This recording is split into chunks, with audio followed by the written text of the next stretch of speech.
England, 1818. There are fates worse than death, and Miss Lydia Whitmore was about to discover that being sold like an animal was one of them. The rain had begun before dawn, a cold autumn drizzle that turned the streets of Mayfair into rivers of grey slush. Lydia stood at the drawing-room window of the Whitmore townhouse, her fingers pressed against the glass as though she might push through it and escape into the morning mist. Behind her, the clock on the mantelpiece ticked away the final hours of what remained of her life as she had known it. "You must understand my position, Miss Whitmore," came the smooth, cultured voice of Lord Geoffrey Carstairs. He sat in her father's chair, a liberty that made Lydia's jaw tighten. His legs crossed with the ease of a man who owned everything in the room, including her. "Your brother's debts are considerable. £15,000 is not a sum one simply forgives." Lydia turned from the window, her brown eyes meeting his without flinching. At 26, she had learned to wear composure as other women wore jewels, a necessary adornment that concealed the desperation beneath. Her chestnut hair, touched with copper where the lamplight caught it, was arranged in a simple knot at the base of her neck. She wore a morning dress of pale grey muslin, modest and worn at the cuffs, the last respectable gown that had not been sold to pay Thomas's mounting debts.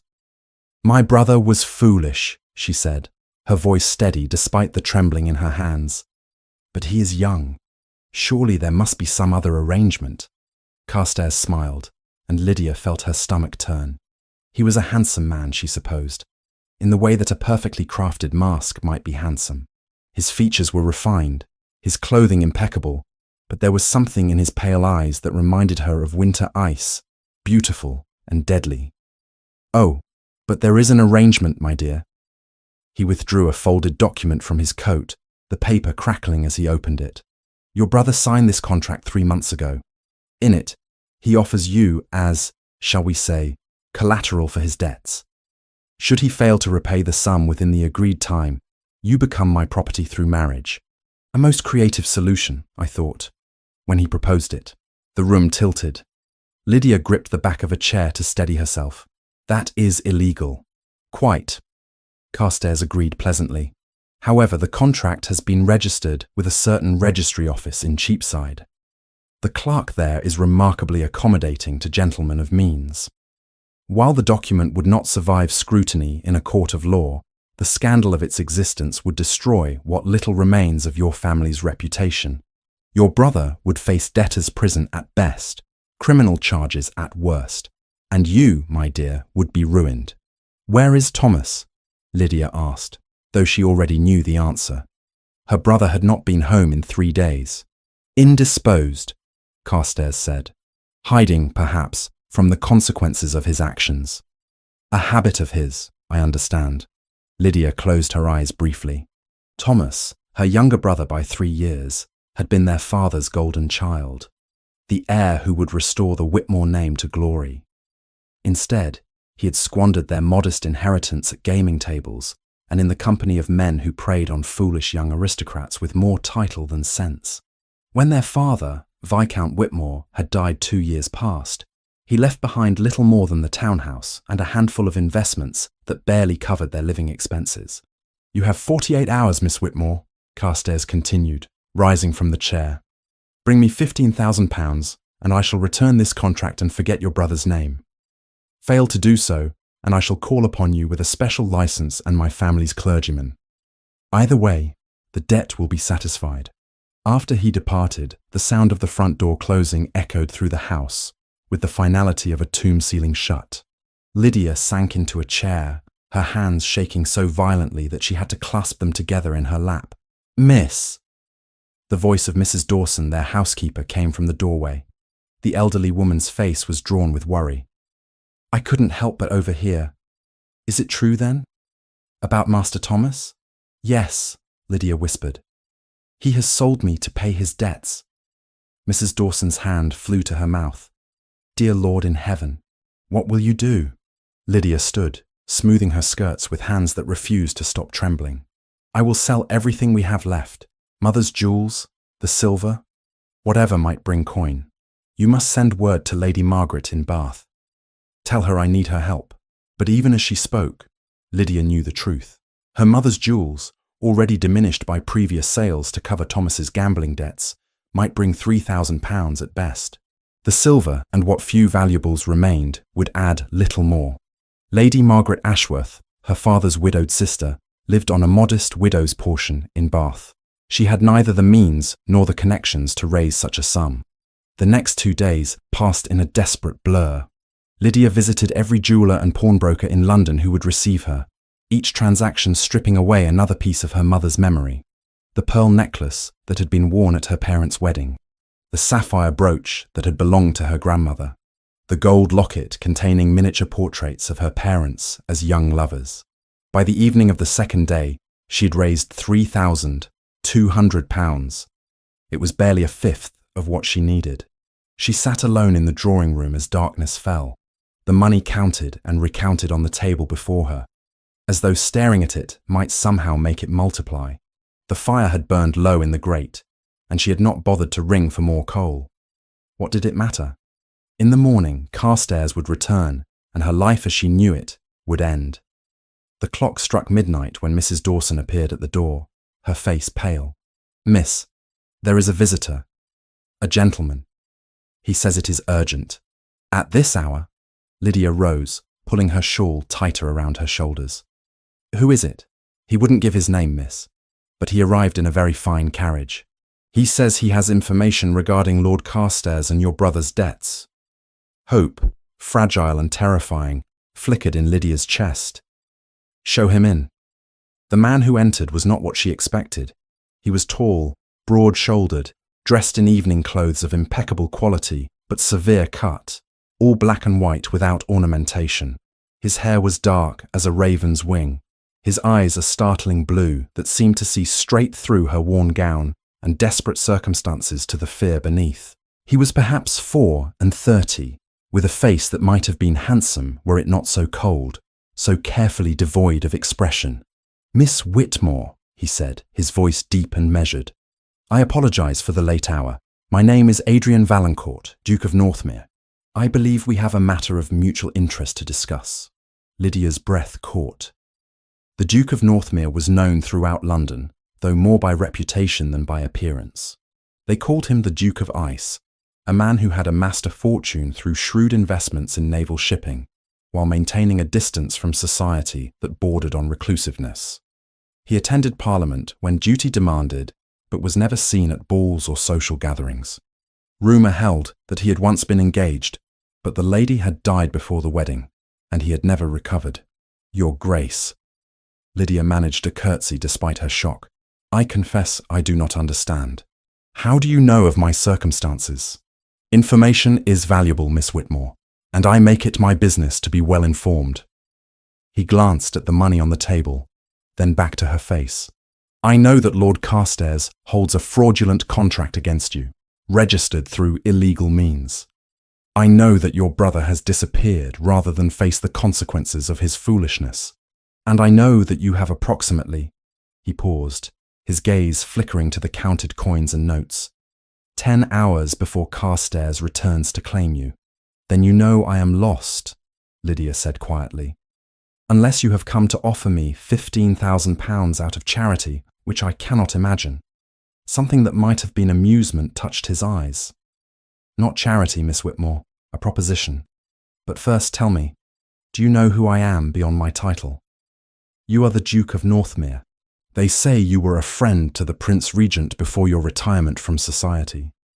They say your fortune rivals that of any man in England. And do you know why I have sought you out specifically, rather than simply paying Carstairs his blood money and forgetting your family's troubles?"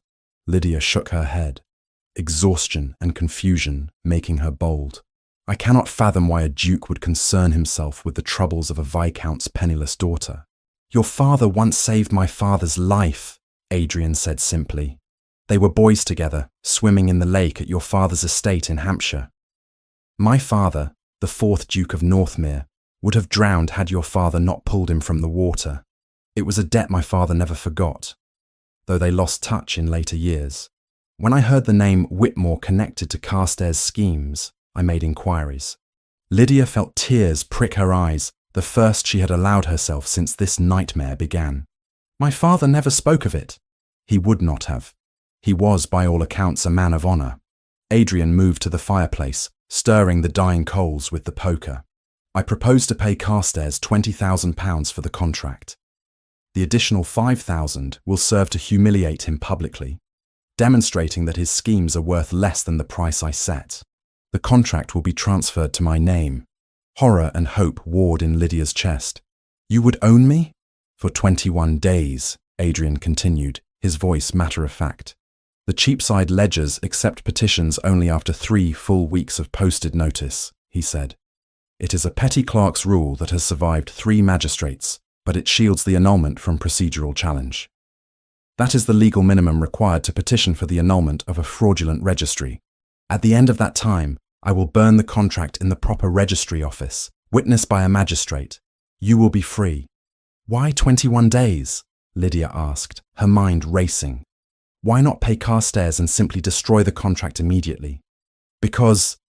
Adrian turned to face her, his blue eyes intense in the firelight. I require something from you in return. For those 21 days, you will pose as my betrothed. The morning following Adrian Valancourt's midnight proposition, Lydia woke to find her world transformed in ways both terrifying and strangely liberating. She had accepted his offer, for what choice remained? By dawn, Mr. Edmund Price, the Duke's solicitor, had arrived at the Whitmore townhouse with documents to sign and instructions so precise that Lydia suspected they had been prepared days in advance. His Grace thinks of everything, Price said, as he arranged papers on the drawing-room table. He was a man of perhaps 40, with shrewd eyes behind spectacles, and the efficient manner of one accustomed to managing delicate affairs. The transaction with Lord Carstairs will occur at White's this afternoon. His Grace wishes you to remain here until the matter is concluded. And then? Lydia asked, her voice steadier than she felt. Then, Miss Whitmore, you will remove to the Duke's residence in Grosvenor Square. Separate quarters have been prepared in the West Wing. Your belongings should be packed by this evening. The reality of it struck her then. Within hours, she would leave the only home she had known, would enter the household of a man she had met but once, bound to him by a fraudulent contract that made her, however temporarily, his property in all but name. When Price departed, Lydia stood at the window, watching the street below. Carriages rolled past. Ladies in fine dresses strolled with their maids. And somewhere in this vast city, Thomas hid from the consequences of his actions, while she paid the price of his folly. Mrs. Dawson appeared at her elbow. Word has come from Bath. Lady Margaret is travelling to London immediately. She should arrive within 3 days. 3 days. By then, the charade would be well underway. That afternoon, in the exclusive confines of White's Gentlemen's Club, Adrian Valancourt made good on his promise. Lord Carstairs arrived at the appointed hour, his expression smug with anticipated victory. He found instead the Duke of Northmere waiting in a private room, Mr. Price at his side, and 3 witnesses whose names carried weight in London's highest circles. Carstairs, Adrian said, his voice carrying the cold authority of a man accustomed to command. I believe you hold a certain contract regarding Miss Lydia Whitmore. Carstairs' smile faltered. Your Grace, I was not expecting. That is, this is a private matter between myself and the Whitmore family. Was, Adrian corrected. Past tense. Mr. Price? The solicitor produced a leather portfolio. I have here a bank draft for £20,000, payable to Lord Geoffrey Carstairs upon surrender of all documents, contracts, and registry records pertaining to debts owed by Thomas Whitmore, Esquire, and any agreements involving his sister, Miss Lydia Whitmore. The colour drained from Carstairs' face. 20,000, but the debt is only 15. The additional 5,000, Adrian said softly, is to compensate you for the inconvenience of having your schemes exposed. You see, I have already made certain inquiries regarding the registry office in Cheapside. The clerk there proved remarkably forthcoming once he understood that obstruction would result in criminal prosecution. The contract you hold is illegal, registered through fraud, and worth precisely nothing in any legitimate court. Carstairs' hands clenched into fists. Then why pay me at all? Because, Adrian rose, his height and bearing making the other man step back involuntarily. I wish there to be no ambiguity. Mr. Price will witness your signature on documents transferring all claim on the Whitmore debts to me. The witnesses here present will attest that you accepted payment in full and acknowledge the settlement. Should you ever speak of this matter again, should you ever approach Miss Whitmore or her brother, I will ensure that every detail of your fraudulent schemes becomes public knowledge. Do I make myself clear? The transaction took less than an hour. Carstairs signed the papers with shaking hands, accepted the bank draft, and departed white a humiliated man. The whispers began before he reached the door. £20,000, Lord Pemberton murmured to his companion. For a viscount's penniless daughter. What can Northmere be thinking? Perhaps, replied the Earl of Ashworth, he is thinking of something other than money. By evening, the news had spread through Mayfair. The reclusive Duke of Northmere, who had avoided society for 8 years, had publicly paid an extraordinary sum to acquire the debts of the Whitmore family. Speculation ran rampant. Some said it was charity, born of friendship between their fathers. Others whispered of darker motivations. But when the Duke's carriage arrived at the Whitmore townhouse at precisely 6 o'clock, and Miss Lydia Whitmore emerged in a travelling cloak, her few belongings loaded behind, the truth became apparent. The Duke of Northmere was courting the impoverished Miss Whitmore. Lydia's first impression of the Duke's residence was one of overwhelming grandeur. The house in Grosvenor Square was 3 times the size of the Whitmore townhouse, its facade imposing in the fading light. Servants lined the entrance hall, their livery impeccable, their faces carefully neutral as they assessed their master's unexpected guest. Miss Whitmore, Adrian said formally as he handed her down from the carriage, may I present Mrs. Clara Hensworth, my housekeeper. She will show you to your quarters and attend to your needs. Mrs. Hensworth was a woman of perhaps 50, with iron grey hair and a bearing that suggested she had managed grander households than this. She curtsied respectfully. Welcome, miss, if you will follow me. The west wing was indeed separate, reached by a private staircase. The rooms prepared for Lydia were beautiful, decorated in soft blues and creams, with a sitting room, bedchamber, and dressing room that together exceeded the size of the entire upper floor of her former home. A fire burned in the grate, and fresh flowers adorned the mantelpiece. His Grace wishes you to rest this evening, Mrs. Hensworth said. A tray will be sent up for your dinner. Tomorrow morning, he requests your presence in the breakfast room at 9 o'clock. There are matters to discuss regarding your arrangement. After the housekeeper departed, Lydia sank onto a chair, suddenly exhausted. The events of the past days crashed over her. The discovery of Thomas's betrayal, the desperate scramble for funds, Carstairs' threats, and now this strange salvation that felt more like a gilded cage. A soft knock interrupted her thoughts. A maid entered, young and nervous. Begging your pardon, miss, but His Grace asked me to deliver this. She held out a sealed letter. Lydia broke the seal with trembling fingers. The handwriting was bold and precise. Miss Whitmore, you will have questions about our arrangement. Tomorrow I will explain what I require of you during these 21 days. For tonight, know only this. You are safe here. No one will harm you or make demands upon you. You have my word as a gentleman and the memory of my father's debt to yours. Sleep well. Northmere. Despite everything, Lydia felt tears threaten. When had anyone last offered her safety without condition? When had anyone protected her rather than used her? The next morning, Lydia descended to the breakfast room at precisely 9 o'clock. She had dressed carefully in one of her better morning gowns, pale yellow muslin that had seen better days, but remained respectable. Adrian was already seated, reading a newspaper, a cup of coffee at his elbow. Good morning, he said, rising as she entered. Please sit. Help yourself to whatever you wish. The sideboard held more food than Lydia had seen in months. Eggs, bacon, fresh bread, butter, jam, fruit. She took small portions, conscious of his gaze upon her, though he had returned ostensibly to his newspaper. We must establish the terms of our arrangement, Adrian said after she had settled. For the next 21 days, You will appear as my betrothed. We will attend 3 social events together, no more. You will handle my social correspondence, declining invitations I do not wish to accept, accepting those I must. Beyond these duties, your time is your own. And what? Lydia asked carefully. Do I tell people about how we met? About why you suddenly decided to court me? The truth, Adrian replied. Or enough of it. Your father and mine were friends. I heard of your family's difficulties and intervened. We renewed our acquaintance, discovered mutual affection, and decided to marry. Mutual affection, Lydia repeated, the words foreign on her tongue. It will satisfy society's curiosity without giving them fodder for scandal. He set down his newspaper. The alternative is to admit that your brother sold you to pay his gambling debts, which would destroy what remains of your reputation. Lydia flinched. You need not be quite so blunt. Forgiveness, Adrian said, though his tone did not soften.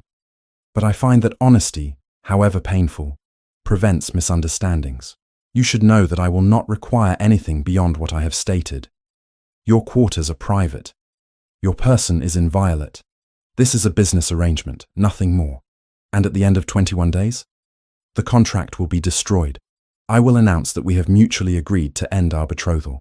You will receive a settlement of £5,000, sufficient to establish yourself independently, or return to your family's estate in Hampshire if you prefer. I will ensure your brother receives employment far from London, supervised work that will keep him from gaming tables. It was more than generous. It was salvation.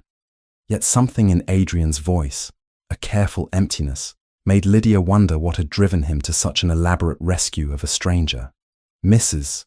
Hensworth mentioned, Lydia ventured, that you lost someone. 8 years ago. Adrian's expression shuttered completely. That is not relevant to our arrangement. Forgive me. I only meant I understand what it is to lose someone you love. My mother died when I was 18. My father 2 years past. Sometimes I think the grief never truly leaves. It simply becomes something we carry.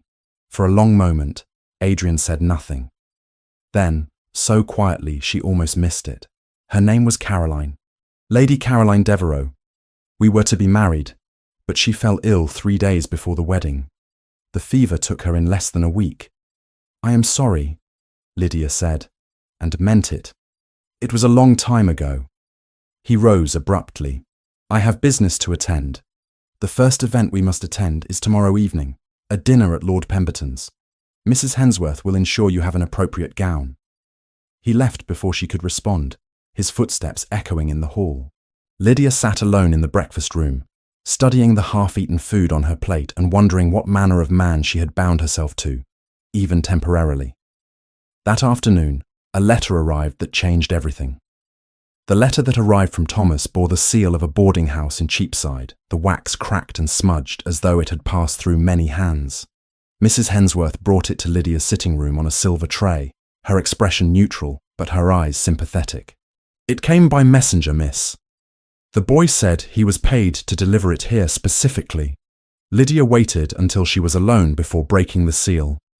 The handwriting was Thomas's, recognizable despite its unsteady quality, as though written by a hand that trembled.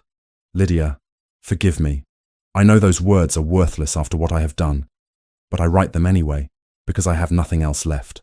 I am in hiding, too ashamed to show my face. Carstairs came to me 3 months ago with a proposition. He said if I signed the contract, he would extend my debts another year, give me time to recover my losses. I thought I could win it back, Lydia. I thought one good hand would change everything. Instead, I lost more, and when I could not pay, he told me what I had truly signed. By then it was too late. I heard what the Duke did. £20,000. I do not deserve his mercy or yours. I will understand if you never wish to see me again. Your brother, Thomas. Lydia read the letter 3 times, fury and grief warring in her chest. She wanted to crumple the paper, throw it in the fire, pretend it had never arrived. But the words remained, a confession that changed nothing and everything. When Adrian returned that evening, she was waiting in the library, the letter clutched in her hand. Thomas has written, she said without preamble. He is in Cheapside, hiding in some boarding house. Adrian set down his gloves and hat. I know. I have had men watching him since the day after I paid Carstairs. He has not left the establishment except to purchase food, and he has not approached any gaming houses. Lydia stared at him. You have been watching my brother. I told you, Miss Whitmore, I make it my business to be well informed. Your brother's continued sobriety, or lack thereof, affects the success of our arrangement.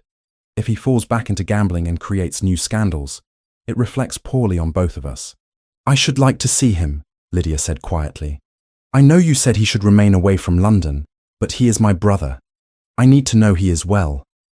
Something shifted in Adrian's expression. Tomorrow, he decided, I will take you to him. But there are conditions. We will bring him to my property in Bloomsbury, a house I maintain for visiting business associates. He will stay there, supervised, and I will arrange employment for him at the shipyard near the docks. If he proves himself capable of sobriety and honest work, we will discuss his future. You would do that? Lydia's voice was barely a whisper. After everything he has done? I do it for you, Adrian replied simply, and for the memory of my father's debt to yours. A debt between families extends to all members of that family, even foolish younger sons who gamble away their inheritance. The next morning dawned cold and bright, frost glittering on the windows of Adrian's carriage as they made their way through London's crowded streets toward Cheapside. Lydia sat across from Adrian, her hands folded tightly in her lap, trying to prepare herself for the confrontation ahead. The boarding house was shabby but respectable, the kind of place where gentlemen down on their luck took rooms when they could no longer afford better. The landlady, a sharp-eyed woman with suspicious creases around her mouth, admitted them only after Adrian pressed a coin into her palm. Third floor, last door on the right. The young gentleman has been very quiet. Pays his rent on time. Causes no trouble. They found Thomas sitting at a small desk by the window, staring out at the street below. He turned when they entered, his face gaunt with sleeplessness and shame. At 23 he looked older. The boyish charm that had once made him their father's favourite worn away by guilt and fear. Lydia. He stood, his voice breaking. I did not expect, that is, I hoped you would come. But I did not think you would want to see me after you sold me to pay your debts. Lydia's voice was steady, though tears threatened. After you hid rather than face what you had done. Thomas flinched, as though struck. I have no defence. What I did was unforgivable. Yes, Lydia agreed. It was. Adrian, who had remained by the door, spoke then. Mr. Whitmore, I am Adrian Valancourt, Duke of Northmere. I have purchased your debts from Lord Carstairs and secured your sister's safety. Now we must discuss your future.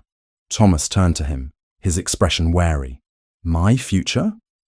I am offering you employment, Adrian said. Honest work at a shipyard I own near the docks. The hours are long, the labour difficult, and the pay modest. You will live in a house I maintain in Bloomsbury, under supervision. If you remain sober and prove yourself capable, there may be opportunities for advancement. If you fail, you will find yourself without employment or shelter. Why would you do this? Thomas asked, bewilderment and suspicion mixing in his voice. What do you gain from helping me? Your sister gains peace of mind, Adrian replied. That is sufficient. The simple answer seemed to undo Thomas completely. He sank back into his chair, covering his face with his hands. I do not deserve this. I do not deserve her forgiveness or your charity.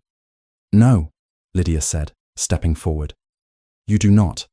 But I am giving it anyway, because you are my brother, and because our parents would have wanted me to help you if I could. But Thomas, this is your final chance. If you squander it, if you return to gambling, or bring scandal upon yourself, I will not intervene again. Thomas looked up at her, tears streaming down his face. I swear to you, Lydia, I swear on our parents' graves, I will make this right. An hour later, they departed Cheapside with Thomas following in a second carriage to the house in Bloomsbury.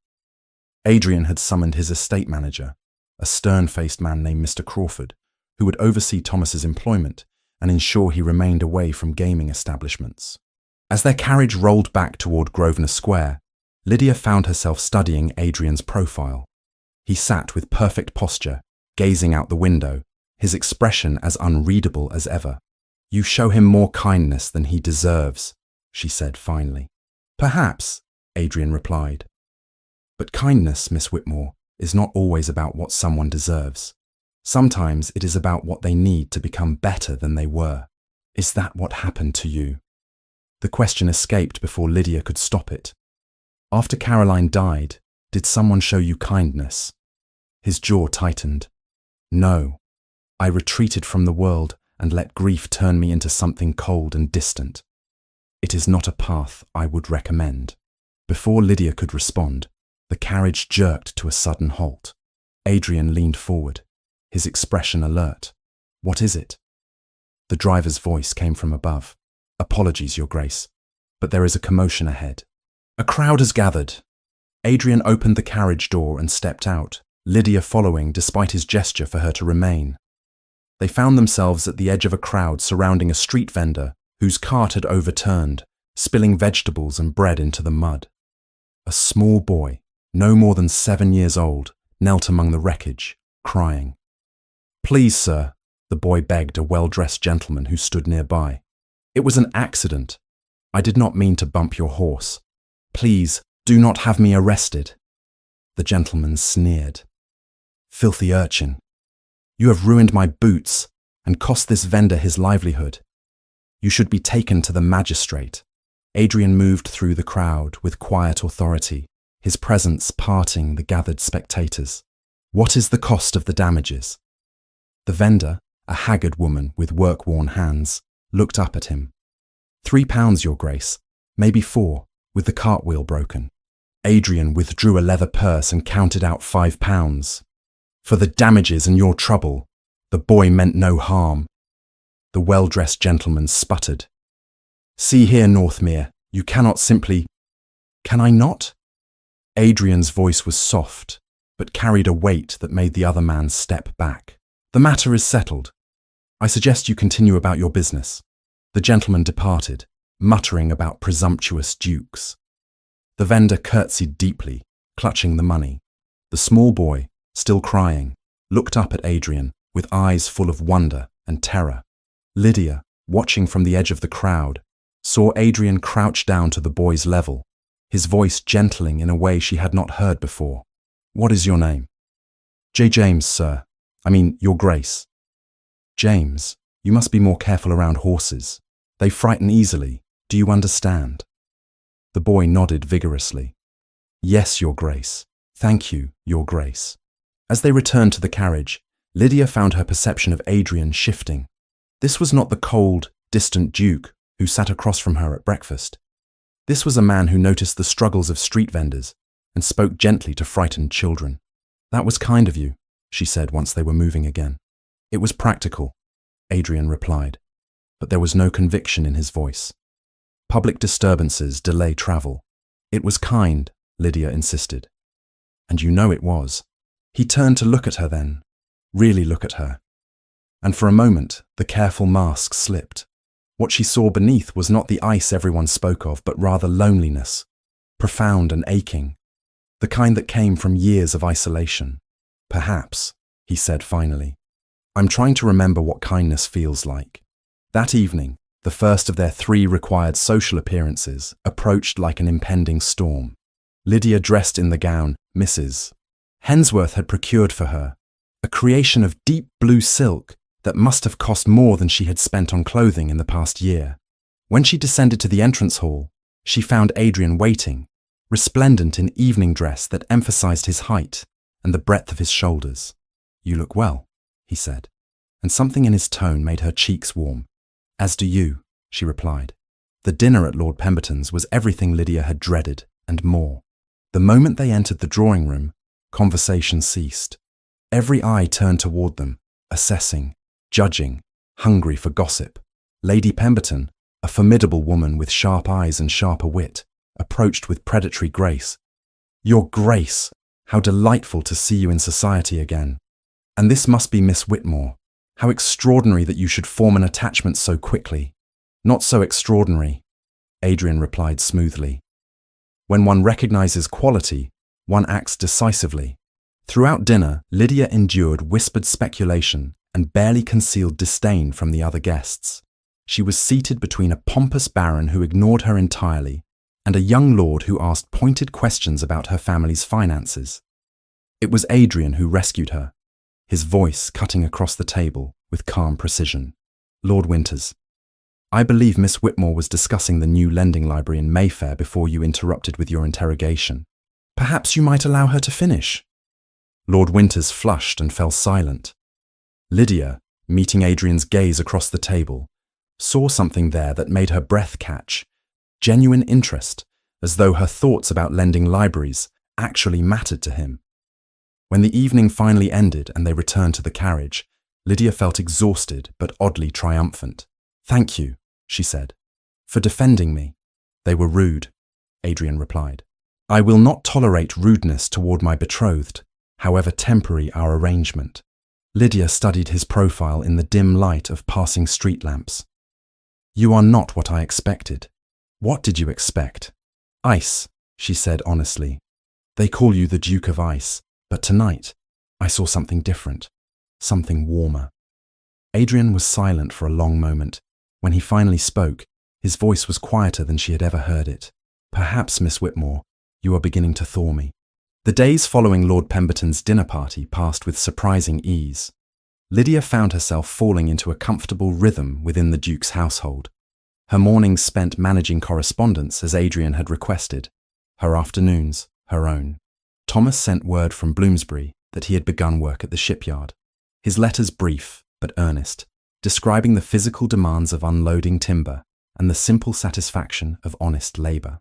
It was the 4th day after the dinner when Lady Margaret arrived from Bath, sweeping into the house in Grosvenor Square with all the force of a summer storm. Lydia was in the library when Mrs. Hensworth announced her aunt, and she barely had time to stand before Margaret enveloped her in a fierce embrace. "My dear girl," Margaret said, pulling back to study Lydia's face with sharp eyes. At 53, Lady Margaret Ashworth retained the bearing of a woman who had once been considered a beauty, her silver-streaked hair arranged fashionably, her travelling dress of deep burgundy, both elegant and practical. "When I received Mrs. Dawson's letter, I came as quickly as I could. Now tell me everything, and do not spare the details." They sat by the fire while Lydia recounted the full story, from Thomas's betrayal to Carstairs' threats to Adrian's unexpected intervention.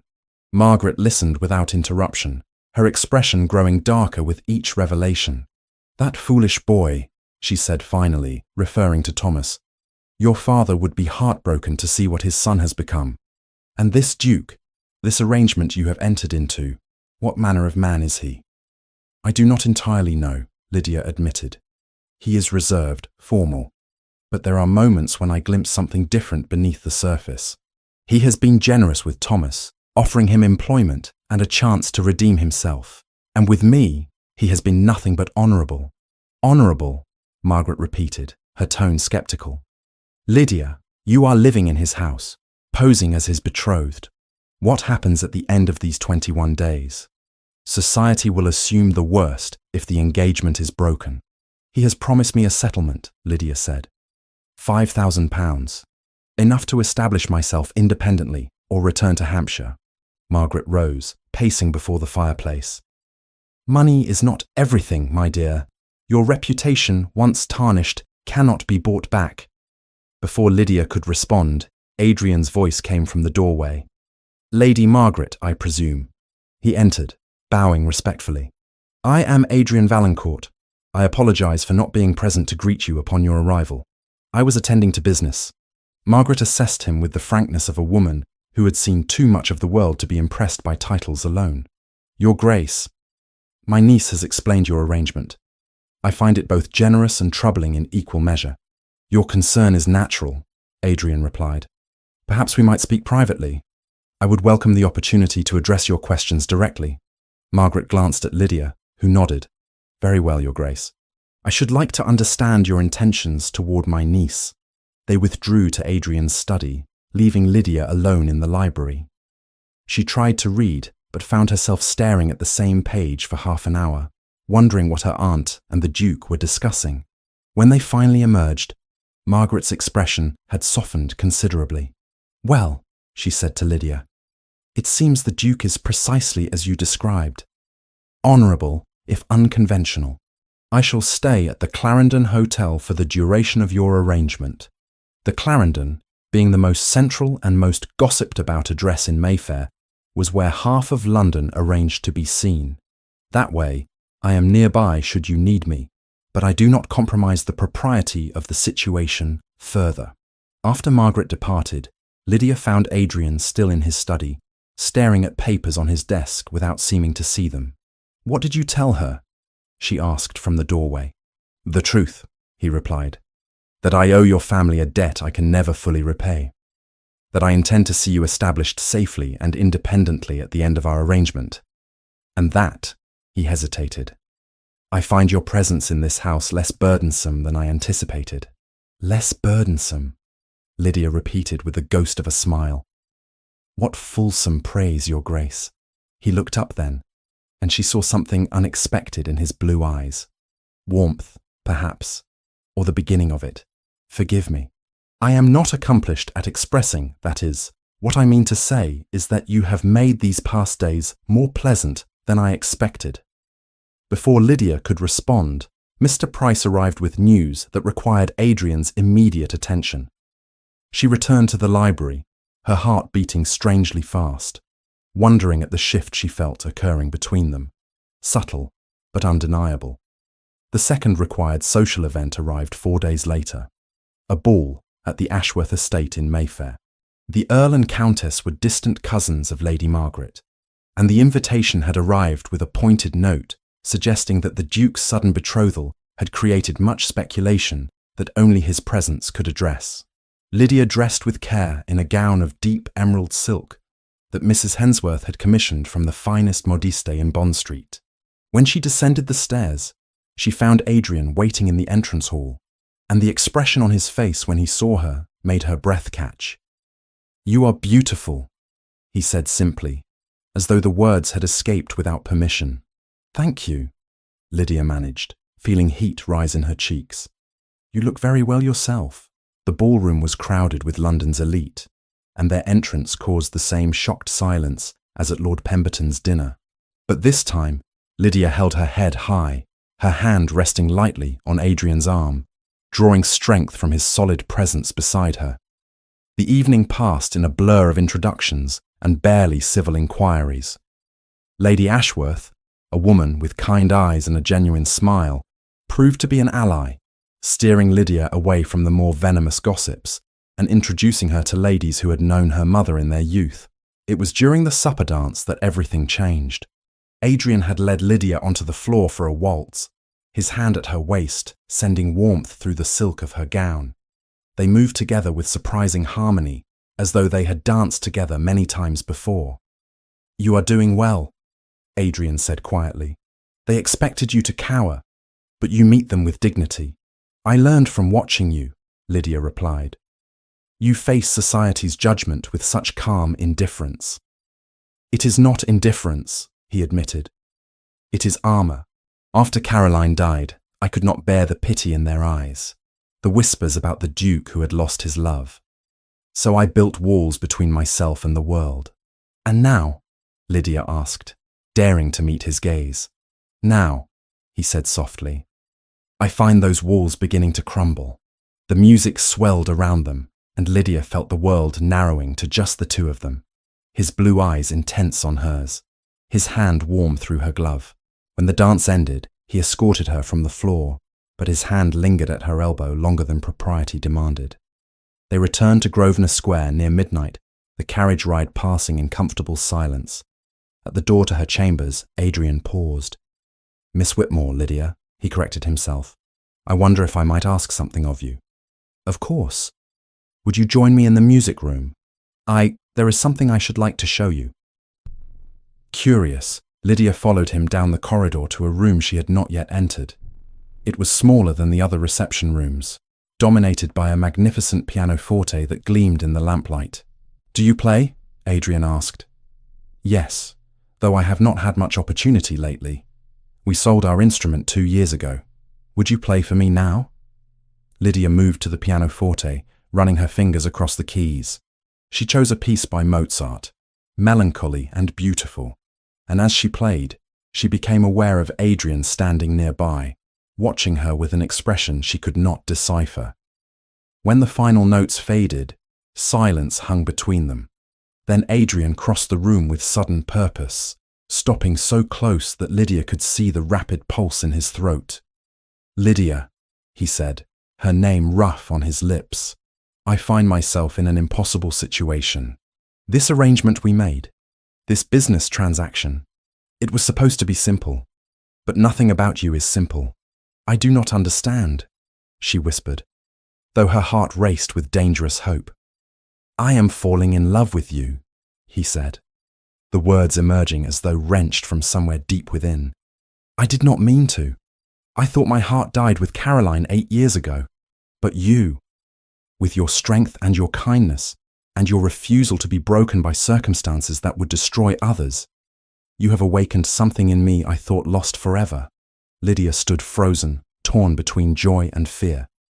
"Adrian, our arrangement. Damn the arrangement," he said fiercely, then caught himself. "Forgive me, but I cannot continue this charade, cannot pretend for society's benefit when what I feel is real. I know I have no right to ask, that you agreed only to a temporary betrothal, but I must know, is there any possibility you might feel the same?" The question hung in the air between them, weighted with all the loneliness of his 8 years of isolation, all the vulnerability he was offering her. Lydia reached up, touching his face gently. "I do not know when it happened. Perhaps when you helped that boy in the street, or when you offered Thomas a second chance, or during that first waltz, when I realized the Duke of Ice was really a man with a heart that had simply been frozen by grief. But yes, Adrian, I feel it too." He closed his eyes as though her words were a benediction.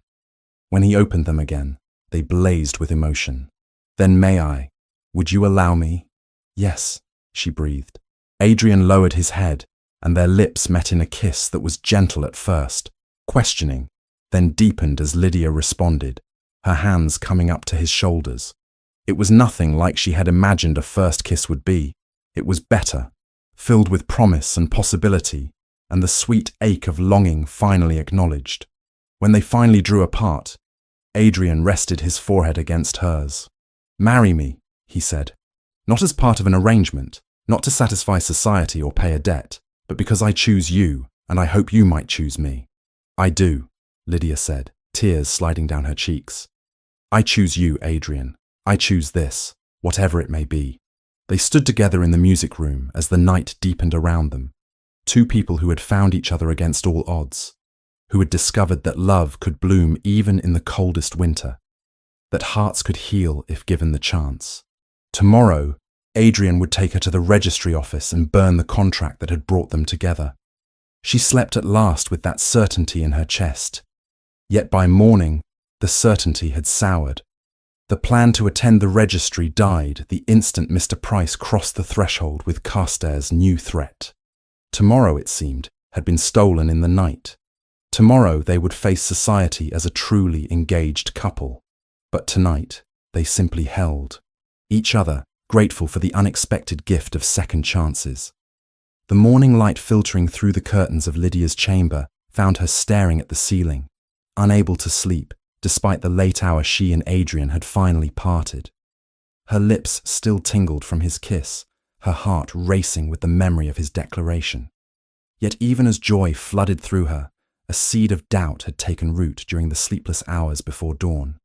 She loved him. Of that, she was certain. But their love had been born from a transaction, built on the foundation of a fraudulent contract and desperate circumstances. How could she be sure it was real and not simply gratitude dressed in finer clothes? A knock at her door announced Mrs. Hensworth with the morning tea tray. "His Grace requests your presence in his study when you are ready, miss. He says there is no urgency, but that he wishes to speak with you before attending to business." Lydia dressed with care, choosing a morning gown of soft grey that suddenly seemed too plain for a woman who had been proposed to the night before. She found Adrian pacing before the fireplace in his study, still in his shirt sleeves despite the hour, his dark hair dishevelled, as though he had run his hands through it repeatedly. "You did not sleep," she observed from the doorway. He turned, his expression unguarded in a way she had never seen. No, I have been thinking about what I said last night, what I asked of you. Lydia, I do not wish you to feel obligated by my declaration. If you need time to consider, if you wish to maintain our original arrangement, do you regret it? She asked quietly. What you said? No, he replied fiercely, crossing the room to take her hands. I regret only that I might have overwhelmed you, might have placed you in an impossible position. You came to me seeking safety from one form of captivity. I would not trap you in another, even one gilded with affection. And if I told you I felt the same way last night because I was caught up in the moment, Lydia forced herself to ask. Because I was grateful for your protection and confused gratitude with something deeper.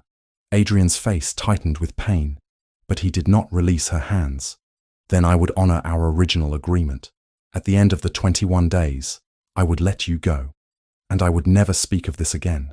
The honesty in his voice, the willingness to accept her rejection without argument, told Lydia more than any declaration could. This was not a man seeking to possess her, but one offering himself to be chosen. I am frightened, she admitted.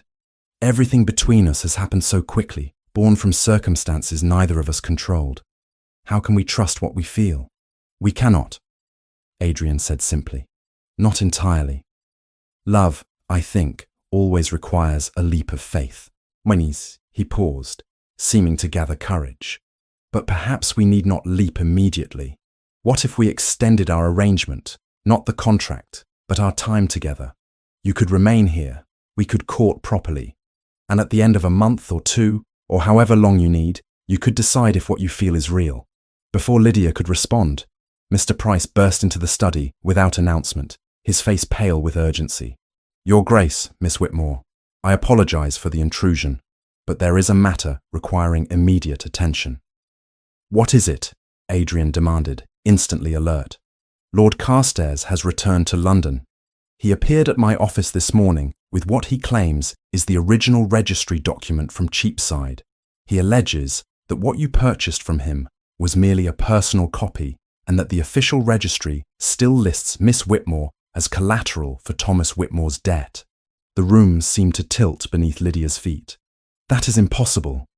You paid him £20,000 for what he represented as the complete transaction, Price said grimly. But he now claims the registry clerk possesses the true original, recorded officially in the registry books. He is demanding £50,000 to surrender it, or he will expose the scandal publicly. Adrian's expression had turned to ice.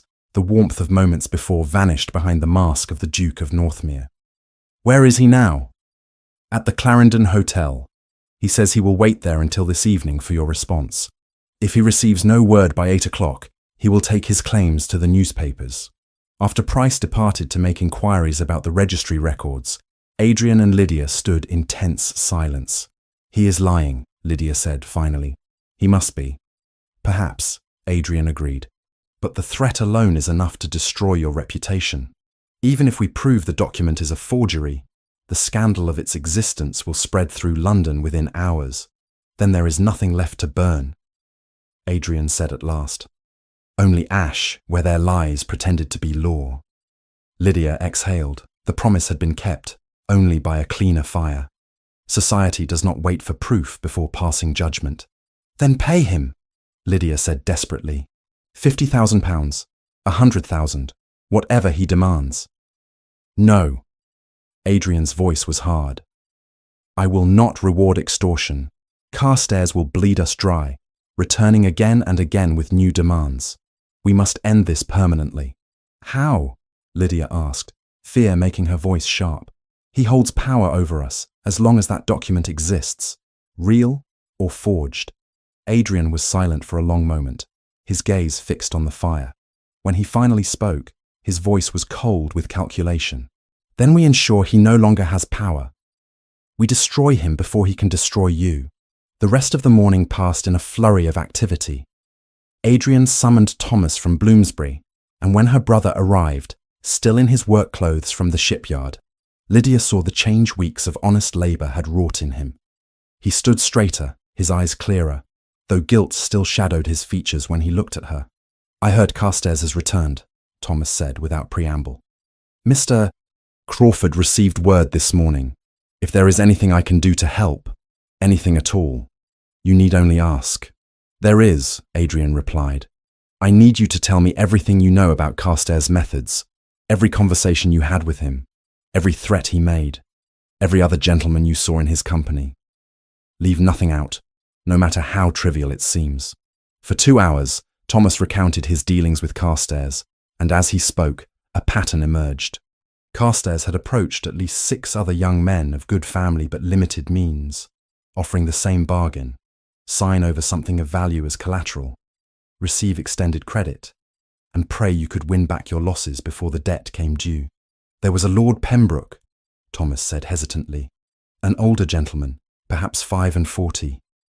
He died 2 years ago, supposedly from a riding accident. But the rumour among the gaming houses was that Carstairs had held his debts, and after Pembroke died, Carstairs somehow inherited a significant portion of his estate. Adrian and Price exchanged meaningful glances. That gives us leverage, Adrian said. But we need proof. Price, I want you to find every man Carstairs has cheated, every family he has ruined. Offer them protection in exchange for testimony. We will need them by tonight. Your Grace. Price hesitated. If we act tonight, there is no time to verify the registry document. We risk exposing ourselves without knowing if his threat is genuine. Then we make him believe we are capitulating, Adrian said. I will send word that I agree to his demands, that I will meet him at 8 o'clock to transfer the funds. But the meeting will not be private. We will ensure there are witnesses, men of power, who can hear what Carstairs has to say and judge the truth of it. By afternoon, Adrian had assembled an unlikely gathering in the drawing room of his Grosvenor Square residence. 3 magistrates, including Sir Robert Matheson, known for his incorruptibility, the Earl of Ashworth, Lady Margaret's cousin, and a man whose word carried weight in Parliament, and an elderly gentleman Lydia did not recognise until Adrian introduced him. This is Mr. Whitfield, Adrian said. He served as solicitor in Cheapside for 30 years before retiring. He has knowledge of Carstairs' dealings that will prove invaluable. Mr. Whitfield was perhaps 70, frail but sharp-eyed. Your Grace, he said, his voice thin but steady. I have waited years for someone with the power to stop Lord Carstairs. He has destroyed too many good families, ruined too many honest men. If my testimony can help end his schemes, I offer it gladly. What do you know of his methods? Sir Robert asked. Carstairs uses a corrupt clerk at the Cheapside registry, a man named Perkins, who falsifies documents for a fee. The registry books show entries that never truly existed, contracts that were never legally filed. But proving forgery requires examining the original ledgers, and Perkins keeps those hidden. Without access to them, Carstairs can claim any document is legitimate. Then we get access, Adrian said decisively. Sir Robert, can you obtain a warrant to search the registry? On what grounds? The magistrate asked. Suspicion alone is insufficient. On the grounds that Lord Carstairs is attempting to extort £50,000 from me using a document of questionable legality, Adrian replied. I will swear out a complaint this afternoon. The plan took shape rapidly. Adrian would meet Carstairs at the appointed hour, with the assembled witnesses concealed in an adjacent room. Mr. Price would present a banker's draft for £50,000. But before any exchange occurred, Sir Robert would enter with constables and a warrant to seize all documents in Carstairs' possession. Simultaneously, other constables would raid the Cheapside registry and secure the ledgers before Perkins could destroy evidence. As evening approached, Lydia found herself alone with Thomas in the library. Her brother stood at the window, watching the sun set over London's rooftops. I am sorry, he said quietly. Those words feel meaningless after everything, but I do not know what else to say. I brought this destruction upon you, and you have repaid my betrayal with forgiveness I do not deserve. You are my brother, Lydia replied, and despite everything, I love you. But Thomas, if you ever gamble again, if you ever place me or anyone else in such a position, I will not help you. This is your final chance to become the man our father hoped you would be. I know, Thomas said, turning to face her. These weeks at the shipyard, the honest work, the exhaustion at the end of each day, It has shown me what I threw away pursuing empty dreams at gaming tables. I do not expect you to trust me again quickly, but I swear to you, Lydia, I will spend the rest of my life earning back what I lost. At precisely 8 o'clock, Lord Carstairs arrived at the house in Grosvenor Square, his expression smug with anticipated victory. Adrian received him in the formal drawing room, Mr. Price at his side with a leather portfolio that presumably contained the promised funds. "Your Grace," Carstairs said, offering a mocking bow. "How wise of you to see reason. £50,000, and this unpleasantness can be forgotten." "Show me the document first," Adrian demanded. Carstairs withdrew a folded paper from his coat, holding it just out of reach. "The original registry entry, signed by Thomas Whitmore and recorded officially. You will note the clerk's seal and the date of filing. All quite legitimate." "Legitimate," a new voice said from the doorway, "is not the word I would use." Sir Robert Matheson entered, followed by 3 constables.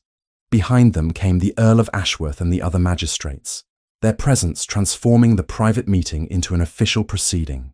Carstairs' face drained of colour. "What is this?" "This," Adrian said coldly, "is the end of your schemes, Carstairs. You are under arrest for attempted extortion, forgery, and fraud." What followed was chaos. Carstairs attempted to flee but was restrained by the constables.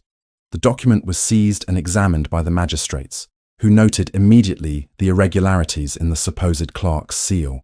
And then, word arrived from Cheapside that the registry office had been searched, the corrupt clerk, Perkins, arrested, and the ledgers secured.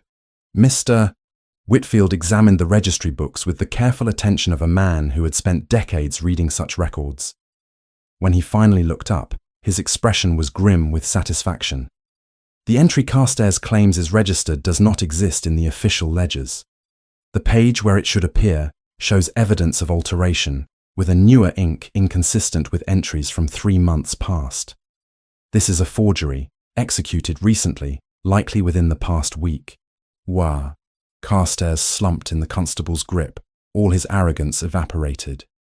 "You have no idea what you have done, Northmere. There are others, powerful men who will not take kindly to your interference." "Then they can join you in facing the magistrate," Adrian replied. "I have compiled testimony from 8 families you have ruined, Lord Carstairs. Forgery, extortion, and evidence linking you to the suspicious death of Lord Pembroke. You will spend the next 20 years in prison if you are fortunate. If you are not, you will hang." As Carstairs was led away in irons, Lydia felt as though she could finally breathe. The nightmare that had begun with Thomas's confession was truly over. But even as relief washed through her, she saw Adrian's expression and recognized the cost of their victory. He had been forced to expose her family's shame publicly, to gather witnesses who would spread the story of Thomas's betrayal and her near ruin throughout London. They had won, but the price was her reputation, exactly as he had feared. The scandal broke across London society with the force of a summer storm. By morning, the newspapers carried detailed accounts of Lord Carstairs' arrest, the discovery of the fraudulent registry, and the testimony of families he had ruined. But they also carried something else. The full story of how Miss Lydia Whitmore had nearly been sold to pay her brother's gambling debts. Lydia learned of it when Lady Margaret arrived at the house in Grosvenor Square before breakfast, her face pale with distress, clutching several newspapers in her gloved hands. "My dear," Margaret said without preamble, "you must prepare yourself. The gossip sheets have printed everything." Lydia took one of the papers, her hands trembling as she read the headline: "Duke rescues Viscount's daughter from fraudulent contract. Miss W. nearly sold as property to settle gaming debts." The article spared no detail. Thomas's gambling, the illegal contract, even the original betrothal arrangement between Lydia and Adrian. What the writer could not verify, they speculated upon. And the speculation was far worse than the truth. "They are calling me a victim in public and a fortune hunter in private," Lydia said quietly, scanning the cruel assessments printed beneath veiled references to certain young ladies who use desperate circumstances to ensnare wealthy peers. Adrian entered the breakfast room, his expression thunderous. He took one look at the newspapers and his jaw tightened. "I will sue every publication that has printed falsehoods." "You cannot sue speculation," Lady Margaret said wearily, and the truth alone is damaging enough. Lydia, you must leave London immediately. Return to Bath with me until this tempest passes. No, Lydia said firmly, surprising herself with the conviction in her voice. I will not hide. I have done nothing wrong, and I will not behave as though I have. Society does not care about innocence, Margaret countered. They care only about scandal. If you remain here, you will be cut by every respectable house in Mayfair. As if to prove her point, a footman entered with a silver salver bearing several cards. Begging your pardon, miss, but these were just delivered. The callers did not wait for a response. Lydia took the cards, recognizing the names of ladies who had been coolly polite at the Ashworth ball. Each bore the same terse message, variations of regret that prior commitments prevent further acquaintance, or must decline extending social courtesies at this time. You see, Margaret said, they are abandoning you already. But before Lydia could respond, Mrs. Hensworth appeared with another delivery, this one a sealed letter bearing the crest of Lady Ashworth.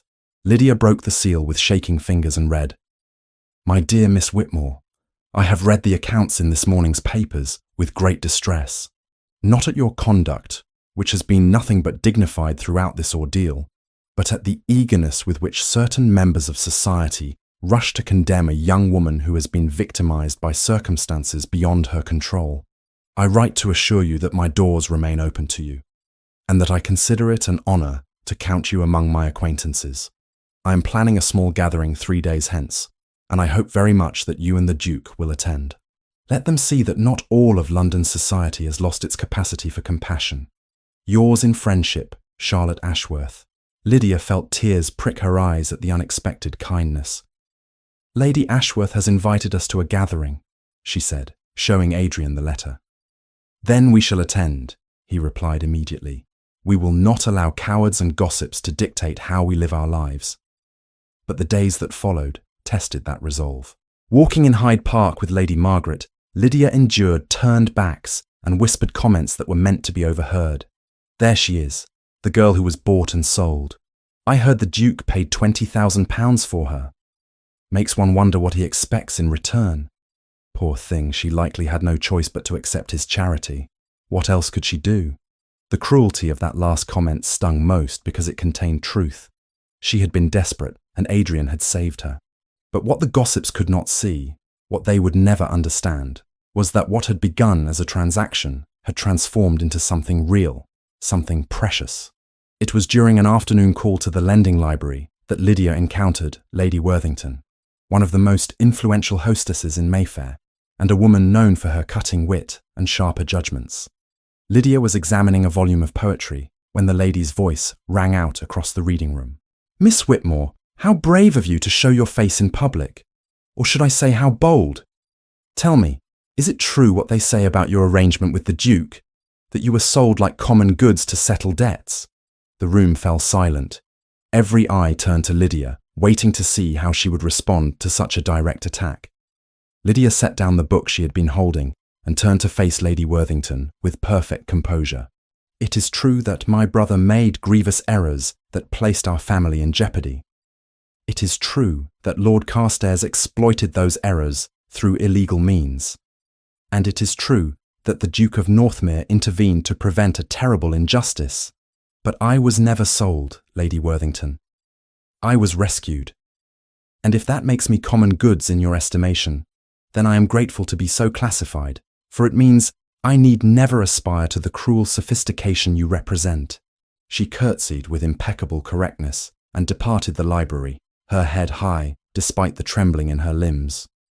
Only when she reached the street did she allow herself to lean against the building, drawing deep breaths. That was magnificently done, came a familiar voice. Lady Margaret had witnessed the exchange from the doorway. Your mother would have been proud. I do not feel magnificent, Lydia admitted. I feel exhausted. How long must I endure this, Aunt Margaret? How many times must I defend my honour against people who have already decided I have none? Until they find something more interesting to gossip about, Margaret said pragmatically. Or until someone of greater influence than Lady Worthington demonstrates that you are to be accepted. That evening, as Lydia dressed for Lady Ashworth's gathering, She found herself questioning whether she had the strength to continue. The gown Mrs. Hensworth had selected was beautiful, pale rose silk that brought colour to her cheeks. But Lydia saw only a woman playing a part she no longer understood. "You look troubled," Adrian said from the doorway, then checked himself. "Forgive me. I should have knocked. It does not matter," Lydia replied wearily. "Nothing seems to matter anymore. Whatever we do, whatever we say, they have decided who and what I am." Adrian crossed the room to stand behind her, his hands settling gently on her shoulders as their eyes met in the mirror. "Then let them decide. You know the truth, Lydia. I know the truth. Is that not enough?" "I thought it would be," she admitted. "But facing their judgment day after day, hearing what they say about you, about us, I begin to wonder if we can survive this, if love is enough to withstand such constant assault." "Love," Adrian said quietly, "is not tested by easy days and pleasant company. It is tested by exactly this, by the world telling you that what you feel is false or shameful or impossible. And every time you choose to believe in it anyway, you make it stronger." He turned her gently to face him. "I told you that I fell in love with you, and I meant it. But Lydia, if the cost of that love is too high, if society's cruelty is more than you can bear, then I will let you go. I will give you the settlement I promised, see you established safely away from London, and I will tell anyone who asks that the decision was mine. Your reputation will recover in time." "You would do that?" Lydia asked, searching his face. "After everything?" "I would do anything," Adrian replied simply, "to see you happy, even if that happiness does not include me." The selflessness of the offer, the willingness to sacrifice his own desires for her peace, undid something in Lydia. She had been so focused on surviving society's judgment that she had forgotten the most important truth. The man standing before her loved her not because of circumstances or contracts, but because he chose to, freely and completely. "I do not want to leave," she said, her voice breaking. "I want to face them together. I want to attend Lady Ashworth's gathering and every other cursed social event in London. And I want them to see that they cannot break us." Adrian's expression transformed, hope and relief mingling with something fiercer. "Then we shall show them exactly that." Lady Ashworth's gathering proved to be more populated than Lydia had anticipated. The drawing room was filled with perhaps 40 guests, and their reaction when the Duke of Northmere and Miss Whitmore were announced was mixed. Some faces showed disapproval, others curiosity, but a significant number, particularly among the older ladies, displayed something that looked remarkably like approval. "Your Grace, Miss Whitmore," Lady Ashworth greeted them warmly. "How delighted I am that you could attend. Come, there are several people most anxious to make your acquaintance." What followed was perhaps the strangest evening of Lydia's life. Lady Ashworth, it transpired, had gathered a coalition of society's more progressive members, ladies and gentlemen who had read the accounts of Carstairs' schemes with outrage rather than scandal-hungry glee. "My dear Miss Whitmore," said the Countess of Devonshire, a formidable woman of perhaps 60, "I have 4 sons, and I live in terror that they will fall prey to men like Carstairs. What you and your family endured was an injustice, not a scandal. Anyone who cannot see that distinction is a fool." Similar sentiments were echoed throughout the evening. The Earl of Merrick, whose nephew had apparently been victimised by Carstairs years earlier, praised Adrian for his courage in exposing the scheme. Lady Pemberton, whose husband had hosted that first uncomfortable dinner, apologised for the coldness of some guests. "I confess," she said frankly, "that I did not understand the full circumstances at the time. I saw only that a Duke of Northmere's standing was courting the daughter of a near-bankrupt Viscount, and I made assumptions. I was wrong, and I am sorry." As the evening progressed, Lydia began to feel something she had not experienced since the scandal broke: hope. These people, influential and respected, were choosing to support them publicly. Their approval would not silence all criticism, but it would provide a counterweight to the judgment of ladies like Worthington. On the carriage ride home, Lydia sat close to Adrian, her hand clasped in his. "I did not expect that," she admitted. "I thought we would face only condemnation." "Neither did I," Adrian replied. "But perhaps we underestimated the capacity of decent people to recognize indecent behavior when they see it. Carstairs was the villain in this tale, not you. And yet," Lydia said quietly, "there are still many who see only that I lived in your house as your betrothed before any wedding occurred. That stain will not wash away easily." Adrian was silent for a long moment. When he finally spoke, his voice carried a determination that made her heart race. "Then perhaps we should give them a wedding to talk about instead." Adrian's proposal, spoken in the quiet intimacy of the carriage, hung between them like a promise and a question. But in the days that followed, Lydia found herself pulling away rather than moving closer. Not because she doubted her feelings, but because she could not silence the voice in her mind, asking whether those feelings were real or merely a response to circumstance. A week after Lady Ashworth's gathering, Lydia stood in Adrian's study, having requested a private conversation. He looked up from his correspondence, his expression immediately concerned. "You look troubled," he observed, setting down his pen. "Has something happened?" "Adrian," she began, then faltered. The words she needed to say felt impossible, like trying to tear down something beautiful, simply because she feared its foundation was unsound. "I have been thinking about your proposal. About us." He stood, moving around the desk, but keeping a respectful distance. And I am not certain we can trust what we feel," she said, forcing herself to meet his eyes. "Our entire relationship was born from desperation and transactions. I came to you because I had no choice. You helped me to repay a debt and escape your isolation. How can we know that what we call love is not simply gratitude dressed up in finer clothing?" Adrian was silent for a long moment, his face carefully neutral, but she saw the flash of pain in his blue eyes before he mastered it. "What would you have us do?" "I need time," Lydia said, the words tearing at her even as she spoke them. "Time away from London, from you, to understand my own heart, without the pressure of society's judgment or the comfort of your protection. I need to know if I would choose you without all the circumstances that bound us together." "You wish to leave," Adrian said quietly. It was not a question. "Lady Margaret has offered me her home in Bath. I would stay there for a time, perhaps several months. I would write to you, and you to me if you wished. And at the end of that time, I would know if what I feel is real."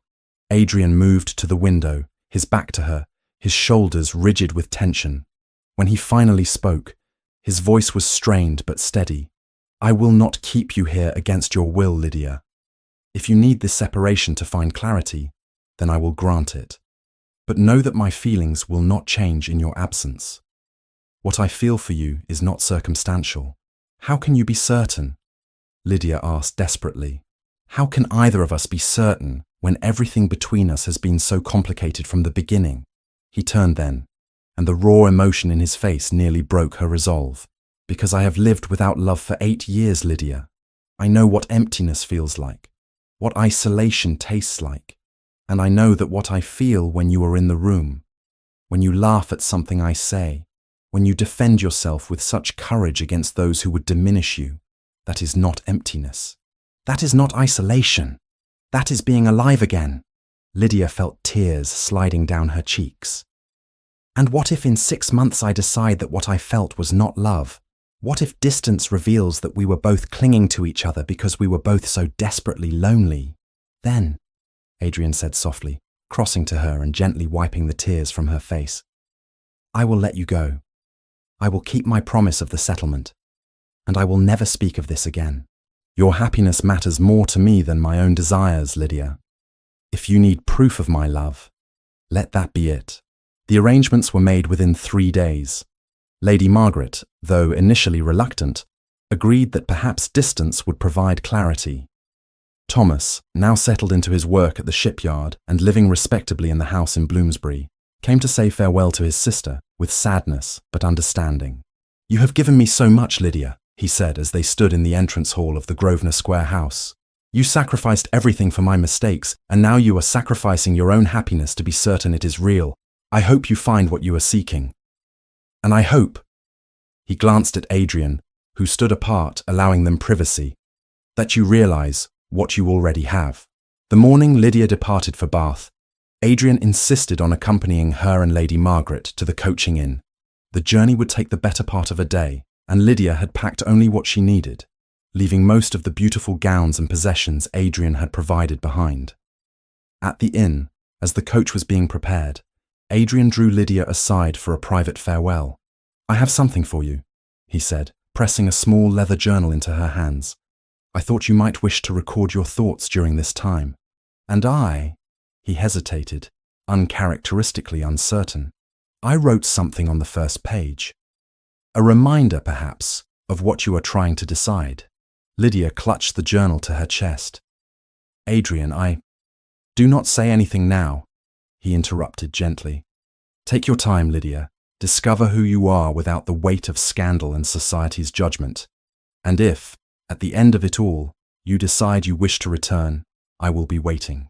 He kissed her forehead, a gesture so tender and restrained that it made Lydia's heart ache. Then he helped her into the coach, bowed to Lady Margaret, and stepped back as the driver urged the horses forward.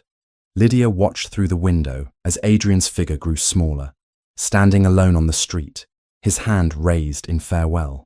Only when they had turned the corner and he was out of sight did she allow herself to open the journal. On the first page, in Adrian's precise handwriting, were 3 lines. "Love is not possession. It is liberation. Choose yourself first, Lydia. If that choice leads you back to me, I will know it is real." The weeks in Bath passed with surprising swiftness. Lady Margaret's home was modest but comfortable, a townhouse in the newer part of the city with views of the surrounding hills. Lydia fell into a routine. She walked daily through the parks and along the Crescent, visited the lending library, and began to paint with watercolours, a hobby she had abandoned years ago when her family's circumstances had required selling her supplies. She wrote in the journal Adrian had given her, recording her thoughts and observations, her fears and hopes. And every week, a letter arrived from London in Adrian's handwriting, never demanding, never pleading, simply sharing details of his life and asking about hers. He wrote of Thomas's progress at the shipyard, how her brother had been promoted to a supervisory role and was proving himself reliable and sober. He wrote of changes to Northmere Hall, renovations he was planning that would make the house lighter and more welcoming. He wrote of political matters in Parliament and new investments in shipping ventures. What he did not write was anything that might pressure her to return. He never asked when she would come back, never spoke of missing her, though Lydia could read between the carefully neutral lines and sense the loneliness he would not admit. She replied in kind, telling him of her days, of the friends she was making among Bath's quieter society, of the watercolour paintings she was creating. She asked his opinion on books she was reading and political questions she did not fully understand. Their letters became a conversation, intimate and honest in a way their face-to-face interactions in London had never quite achieved. It was during the 3rd month of her stay, on a particularly beautiful autumn afternoon, as Lydia sat painting in Lady Margaret's garden, that the realization struck her with startling clarity. She missed him. Not the protection he had offered, not the escape from scandal, not even the grand house or the security of his name. She missed Adrian himself, the dry humour that emerged when he was relaxed, the way his eyes softened when he looked at her, the quiet strength that asked for nothing but offered everything. "You have decided," Lady Margaret observed, looking up from her embroidery. "I have," Lydia admitted, setting down her paintbrush. "I was so afraid that what I felt was gratitude or circumstance, but Aunt Margaret, I miss him. Not because I need him, but because I want him, because life is fuller when he is in it." "Then why are you still here?" Margaret asked with a small smile. "Because," Lydia said slowly, "I wanted to be sure, and now I am." The letter she wrote that evening was different from all the others. "Adrian, I have spent these months trying to separate gratitude from love, circumstance from choice. I have lived without your protection, without your presence, without anything binding me to you. And I have discovered something important. I do not want to live without you, not because I need your help or your name or your resources, but because you make me better. You make me braver. You make me want to be the woman I see reflected in your eyes. If your offer still stands, if you still wish to marry me, then my answer is yes. Not out of obligation or gratitude, but out of choice. I choose you, Adrian. I choose us. Yours, Lydia. She sealed the letter and sent it by express post that very evening, her heart racing with a mixture of fear and anticipation. The reply could take days to arrive, depending on when Adrian received her letter and how quickly he could respond. But the next morning, barely past dawn, a commotion in the street below woke her. Lydia rushed to the window and saw a familiar figure descending from a travel-worn carriage, his dark hair dishevelled, his evening clothes suggesting he had ridden through the night. Adrian. She threw a dressing gown over her nightdress and raced downstairs, not caring about propriety, not caring about anything except reaching him. She flung open the front door just as he was about to knock. They stared at each other for a breathless moment. Then Adrian pulled her letter from his coat pocket, the paper crumpled from being held too tightly. "I received this last night," he said, his voice rough with exhaustion and emotion. "I left London within the hour. I could not wait, could not send a letter when I needed to say this in person. Lydia, these 3 months have been the longest of my life. Every day without you was a reminder of what I stand to lose, but I would have waited forever if that was what you needed. The fact that you chose to return, that you chose me, it means everything. I love you," Lydia said simply. "Not because you saved me, but because of who you are. Because you let me go so I could choose to come back." Adrian closed the distance between them, pulling her into his arms, and kissed her with a passion that left no doubt about the reality of his feelings. When they finally broke apart, both breathing heavily, he cupped her face in his hands. "Marry me," he said. "Not in 6 months, not after society forgets our scandal, but now, as soon as we can arrange it. I have spent 8 years living half a life, and I will not waste another moment." "Yes," Lydia breathed. "Yes, yes, yes." Behind them, Lady Margaret cleared her throat from the doorway, though her eyes were suspiciously bright. "Perhaps we might discuss wedding arrangements after His Grace has had some rest. He looks ready to collapse."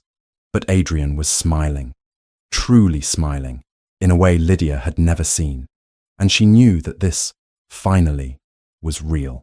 The wedding took place 3 weeks later in the chapel at Northmere Hall, the estate in Yorkshire that had been the Valancourt family seat for generations. Lydia had never seen the property before, having spent all her time with Adrian in his London residence, and when their carriage crested the final hill and the house came into view, she caught her breath. Northmere Hall was not the dark, imposing fortress she had half expected. Instead, it sprawled across the landscape in warm golden stone, its windows catching the autumn sunlight and throwing it back in brilliant flashes. The grounds surrounding it had been transformed since Adrian's return from Bath, the neglected gardens now blooming with late-season roses, the lawns manicured, the lake that gave the estate its name shimmering silver in the distance. "You have changed it," Lydia said, turning to Adrian beside her in the carriage. "I wanted it to be worthy of you," he replied simply. "The house had been a mausoleum for 8 years, filled with ghosts and regrets. It needed life again. We needed life again."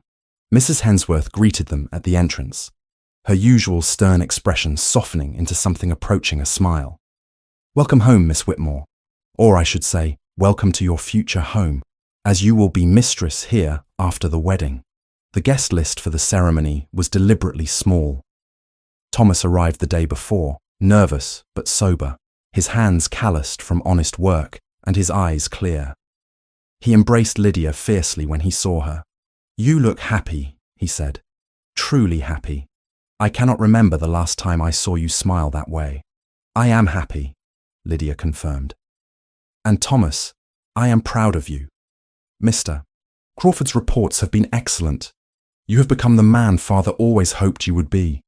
Thomas's eyes grew bright with unshed tears. "I will not disappoint you again, Lydia. Or him. I swear it." Lady Margaret arrived with the Countess of Ashworth, who had insisted on attending despite the journey from London. Mr. Price came as witness, along with Mr. Whitfield, the elderly solicitor whose testimony had been crucial in destroying Carstairs. Even Mr. Crawford, Thomas's supervisor, attended, bringing word that Thomas had been offered a permanent position managing one of Adrian's smaller warehouses. The evening before the wedding, as the sun set over the Yorkshire hills, Adrian found Lydia in the music room, the same pianoforte from the London house having been transported to Northmere at his request. "I wanted you to have it here," he explained. "This is where we discovered we could be honest with each other, where I first allowed myself to hope you might return my feelings." Lydia rose from the bench and crossed to him. "Adrian, there is something I need to tell you. About Caroline." His expression shuttered slightly. "You need not speak of her." "But I must," Lydia insisted. "Because I have been thinking about what you said, about how you felt guilty for being relieved when she died. Adrian, I do not think that makes you heartless. I think it makes you human. You were trapped in an arrangement you did not choose, bound to a woman you could not love. Her death was a tragedy, but your relief at being freed from that obligation was natural." Adrian was silent for a long moment, his blue eyes fixed on some distant point. "I have carried that guilt for 8 years, he said finally. "The belief that I was somehow responsible, that my lack of love killed her as surely as the fever did." "Love does not work that way," Lydia said gently. "Caroline died because illness is cruel and random, not because you could not give her what she deserved. But Adrian, I want you to know that I do not resent her memory. The portrait you have kept of her, the one Mrs. Hensworth mentioned from your London house, I want you to display it here if you wish. She was part of your life, part of what made you who you are. I will not ask you to erase that." "I had it moved to the gallery," Adrian admitted, "along with the portraits of my parents and grandparents. She deserves to be remembered with dignity, but not to haunt our future." He took Lydia's hands in his. "You have given me so many gifts, Lydia. Freedom to feel again, permission to be imperfect, hope that love could be real rather than obligatory. I promise you, I will spend the rest of my life trying to deserve them. You already do," she whispered. The wedding ceremony the next morning was simple but profound. Lydia wore a gown of ivory silk, elegant rather than elaborate, with her mother's pearls at her throat, the only jewels that had not been sold to pay Thomas's debts, which Adrian had somehow located and purchased back for her. Thomas walked her down the chapel aisle, his arm steady, his pride in her evident. Adrian stood at the altar looking impossibly handsome in formal dress, but it was the expression on his face when he saw her that made Lydia's heart swell. Not the cool, controlled Duke of Ice that London society knew, but the man beneath, vulnerable and open and utterly devoted. The vows were traditional, but when Adrian spoke the words, "With my body I thee worship," his voice broke with emotion. And when Lydia promised to love and honour him, she met his eyes and added softly, "I choose you, Adrian, today and every day." The small gathering erupted in applause as they were pronounced husband and wife. Thomas cheered loudest of all, his joy for his sister overcoming his usual reserve. The wedding breakfast was a cheerful affair held in Northmere's dining room, which had been decorated with flowers from the newly restored gardens. Lady Margaret gave a toast that had everyone laughing and crying in equal measure, speaking of love that came when least expected and proved itself through trial. "My niece," she concluded, raising her glass, "has shown more courage in the past year than most people display in a lifetime. And the Duke has proven that even the coldest winter can give way to spring. To the bride and groom, may your love continue to bloom like Northmere's gardens." As evening approached, the guests began to depart, each offering congratulations and best wishes. Thomas was the last to leave, returning to London and his new position with a promise to write weekly and visit at Christmas. "Thank you," he said to Adrian as they shook hands, "for giving me a chance when I deserved none, for saving my sister when I had endangered her. I will work every day to earn the faith you have shown in me." "See that you do," Adrian replied, but his tone was kind. "And Thomas, remember that redemption is not a single grand gesture, but a series of small choices made consistently over time. Make the right choices." After the house had emptied and the servants had retired for the night, Adrian led Lydia up the grand staircase to the ducal chambers, rooms that had been closed since his parents' deaths decades ago. He had had them completely refurbished, clearing away the heavy furnishings and dark draperies, replacing them with lighter fabrics and warmer colours. I wanted everything to be new for us, he explained. No ghosts, no memories of anyone else, just our beginning. Lydia moved through the rooms, touching the silk coverlets, admiring the view from the windows that overlooked the lake. In the sitting room adjoining the bedchamber, she found something that made her stop in wonder. Her watercolours from Bath, carefully framed and hung in a place of honour. How did you? She began. Lady Margaret sent them, Adrian admitted. She thought you might like to have them here, to remember that you chose this freely, that you came to me not from desperation, but from love. Lydia turned to him, tears streaming down her face, but they were tears of joy rather than sorrow. I did choose this. I choose you, Adrian. Every moment, every day, for the rest of our lives. He crossed to her, pulling her into his arms, and kissed her with a passion that promised everything and more. When they finally drew apart, both breathless, Adrian rested his forehead against hers. I was dead before I met you, he whispered. I was walking through life but not living it, trapped in grief and isolation of my own making. You brought me back to life, Lydia. You gave me hope again. We saved each other, Lydia replied. You gave me safety when I had none. I gave you a reason to open your heart again. We built something real from ashes and desperation, and that makes it stronger than anything created from ease. 3 years later, Northmere Hall had transformed into something neither Lydia nor Adrian could have imagined during those desperate days in London.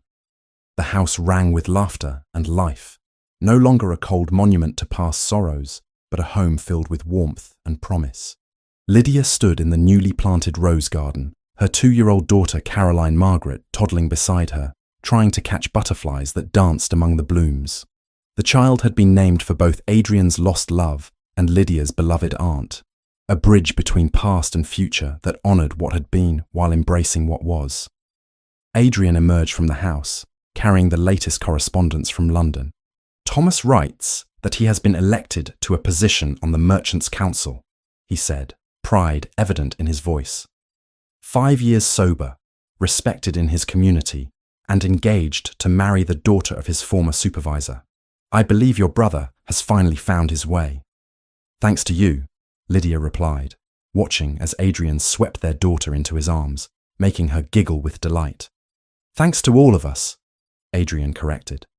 Thomas chose to change. You chose to forgive. I chose to offer opportunity rather than judgment. We all made choices, Lydia. That is what saved us. Lady Margaret had taken up permanent residence in a cottage on the estate grounds, dividing her time between Bath and Yorkshire, delighting in her great niece and the peaceful life she had never expected to find.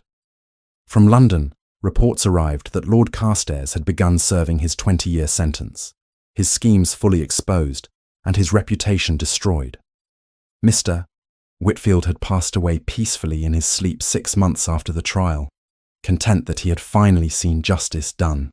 As sunset painted the Yorkshire sky in shades of gold and rose, Lydia and Adrian sat on the terrace overlooking the lake, Caroline asleep in Adrian's lap, a second child growing beneath Lydia's heart. Do you ever regret it? Adrian asked quietly. The scandal, the judgment, all that you endured. Lydia thought of that desperate day when she had stood in her father's drawing room, facing Carstairs, and believing her life was over. She thought of the fear and uncertainty, the public humiliation, the painful separation when she had fled to Bath. She thought of all the hard moments that had brought her here. No, she said finally, taking Adrian's hand, because all of it, every painful moment, brought me to this, to you, to our children, to this life we have built together. I would endure it all again without hesitation. Adrian raised her hand to his lips. As would I. Every cold, lonely year before you was worth it to arrive at this moment. As darkness fell over Northmere Hall, the windows glowed warm with lamplight, a beacon of home and hope. Inside, the rooms that had once echoed with emptiness now rang with love and laughter. The Duke, who had been frozen by grief, had learned to live again. The woman who had been sold as property had discovered her own worth, and together they had proven that even the darkest circumstances could give birth to the brightest joy. This, Lydia thought, as she rested her head on Adrian's shoulder, was what freedom truly meant. Not the absence of obligation or the escape from difficulty, but the choice to love despite all obstacles, to build a future from broken pieces, and to believe that second chances were not just possible, but precious beyond measure. The contract that had brought them together had burned to ashes years ago, but the choice they made each day to choose each other, that was a bond that would never break. The end.